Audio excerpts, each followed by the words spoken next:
பஸரியா என்ற ஒரு பெண்மணி இருந்தார். பேர் என்ன? ராபியா அல் அதவியா அல் பஸரியா. அந்த பெண்ணுக்கு துனியால் ஒன்றும் இல்லை. பெண்ணுக்கு துனியால் ஒன்றும் இல்லை. முதலாவது கருப்பு. கருப்பா இருந்தா மாப்பிள்ள வருவானா? கஷ்டம். முதலாவது கருப்பு. எல்லாருக்கும் வெள்ள தேவை. இரண்டாவது அடிமை. மூணாவது விடோ. விடோண்டா கணவனை இழந்துட்டா விதவை. நாலாவது பெரன். பெரன்டா அடிமை. இந்த மலடி. துனியால என்ன பாக்கியமால இருக்கா? ஒன்றும் இல்ல.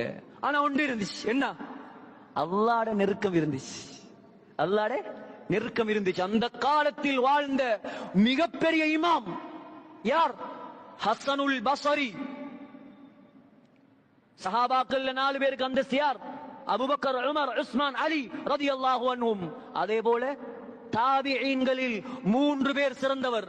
முதலாவது உவைசுல் கர்னி, யமன் தேசத்தை சேர்ந்தவர். இரண்டாவது சயீத் இப்னுல் முஸையிப், மதீனாவை சேர்ந்தவர். மூணாவது ஹசனுல் பஸரி, பஸராவை சேர்ந்தவர். அந்த ஹசனுல் பஸரி அழகான வாலிபர், ஒரு இமாம், மதுஹபின் இமாம், அரச குடும்பத்தை சேர்ந்தவர், இளம் பொடியன். அவர் பெண் கேட்டால் முழு பஸராவும் பெண் கொடுக்கும். அப்படியானால் அவர் யார கல்யாணம் முடிக்க ஆசைப்பட்டார்? இந்த கருப்பு பெண்ணை, அடிமை பெண்ணை. ஏன்? முஹம்மது ஸல்லல்லாஹு அலைஹி வஸல்லம் சொன்னார்கள், ஈமானை பார், அழகை பார்க்காத.